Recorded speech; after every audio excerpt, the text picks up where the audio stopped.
Alright.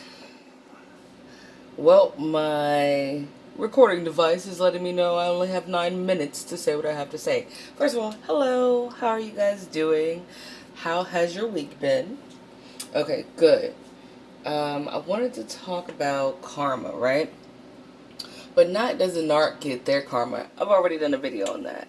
No, let's discuss um, how I want you guys to be careful and realize don't take on the narc's karma. Don't take on anybody else's karma. And this is the confusion about karma, by the way, for all my woke people out there, right? Isn't that the term now, woke?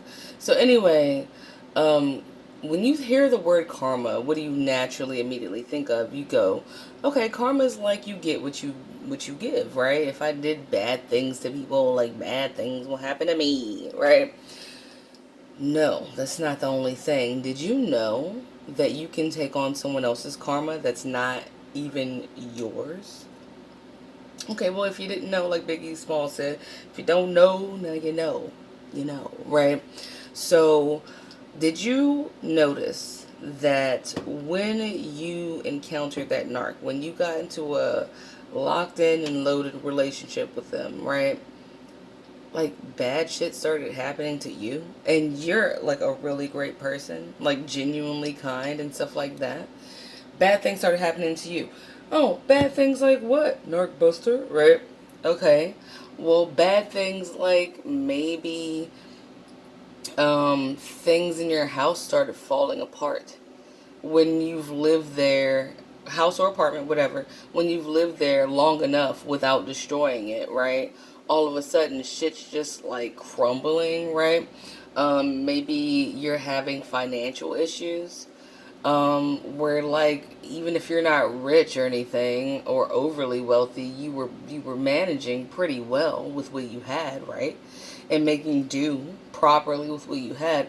All of a sudden, like extra shit starts coming up to make you have to financially like go down in flames a little bit, and you're like, "Fuck is happening?" Or you lose your job when you know that you're like the manager for a reason because you're doing a great job, right? Or your neighbors start hating you. And you're like, that's weird. We always like share food, or we always do this, or I always speak, or I'm never mean to my neighbors. All of a sudden, they can't fucking stand you, so it seems. Or you're losing out on like so called friendships, or maybe a pet dies, right? That's for extreme cases like mine. That karma just went off onto my pet because he killed it. But and hopefully that doesn't happen to any of you. But things like that, where you're just sitting around wondering like why you're a good person, and all this like ridiculously gross shit has been happening to you, and it's getting worse. It's not getting better, and you're like still trying to be nice, right? And maintain. And no matter how nice you are, it's still there, isn't it? In the minute, think back to the minute, the actual day that narc abandoned you and discarded you, or you had to be forced to abandon them or discard them, right? That reverse discard, all of a sudden, a better job pops up, like quite quickly, too. And all of a sudden, those appliances that were broken by the narc, no doubt, or destroyed, starts to get replaced in strange ways. Either someone gifts you something, right? Or you just get the money to like get a better one. Or I mean, all of a sudden you get a new car. Or and the kids are happier if you have kids. All of a sudden you get like that perfect pet that walks up to you while you're like opening the garage door. You're like, oh, I always wanted a random cat, or whatever it is, right? But your life starts to improve when they are gone, like instantaneously, literally instantaneously. Need I remind you guys, I went from an efficiency to a 2-bedroom apartment that's really spacious and really nice, right? 2 weeks after the narc left. And nothing in my house has been broken, by the way. But when he was there, every single thing that was important to me, or every single item that was just nicely kept, he would magically find a way to destroy it. I was looking at someone talking about how the narc destroys your things, like sometime earlier this week. And one thing he said that brought me back to when I was with the narc is when he was like, yeah, the narc will do something like not take the dog out for a walk, and when the dog pisses all over the carpet, they'll be pissed at you because they had to take the dog out. So after the dog pisses on the carpet from not being taken out, they'll go find the whitest, cleanest towel in your house and use that to scrub up the mess and then put it back. And so now your things basically are becoming dingy, worn out, worn down. You're becoming worn out, worn down, not dingy. I'm sure you still wash your ass, but I can see you getting depressed enough to where you spend a couple days, maybe not. I don't know. That's your business. Anyway, but yeah, all that shit adds up. You know what I'm saying? And all that shit is karma. Why is the karma hitting you would be the main question if you're not the one doing the bullshit.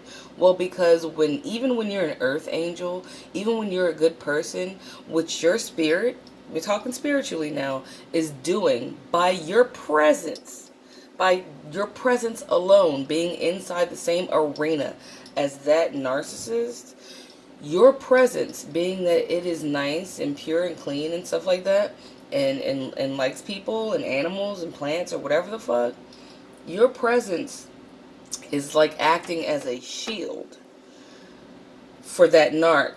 So when the karma comes through, kind of like in the Bible how the death angel passed through, and if you didn't have the lamb's blood on your door, it didn't give a fuck whether you were Christian or not. The instructions were to to do that to your door, right? Karma's like that. When karma passes through, it's gonna hit every the fuck thing and every the fuck body. And if you're standing in the way of that bitch narc, then you're gonna get hit with what's meant for them. You're gonna get hit with the shrapnel. You're gonna get hit with a bullet that had their name on it. Do you know what I'm saying? So when you start to see someone shitty like that, first of all, don't deal with them. Disassociate. I'm down to only like a couple more minutes, but I just wanted to let you guys know that it didn't happen to you because you were a bad person. It was happening because you were standing in the way of a bad person, and you really don't want to get hit by a car while they ride off. That car was meant to hit them, and then they ride the fuck off unscathed, and you're all beat up from some shit that didn't even belong to you. You know what I'm saying? That brings me back into watch you let inside your fucking house. I learned that from the narc. Should have never let him in there. I actually eliminated putting a welcome mat in front of my door this year. Any kind of mat, really. But I used to have like a welcome mat.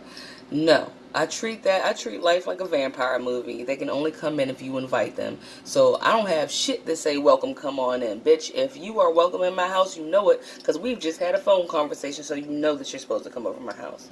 Right? Fuck welcome mats. Because just like you can welcome in the good, the bad is going to respond as well. That doesn't mean go trash your welcome mat, but do realize that it does say welcome, and it doesn't say who it's welcoming in. So we gotta really watch that other shit. And oh, I bought that welcome mat from Target or something, it can't be bad. Yeah, just like Ouija boards are sold in local children's stores for toys, like FAO Schwartz toy store sells Ouija boards, and it ain't no real game for no kid. All right, it really shouldn't be a game for anybody. So just keep that in mind. Just because it's sold in stores to look like it's fun to play with, it's not. Anyway, just wanted to touch base on that and the narc destroying your things and how karma, it ain't always yours. Just don't stand in the way, okay? All right. Love you guys. I'll be back soon. Bye.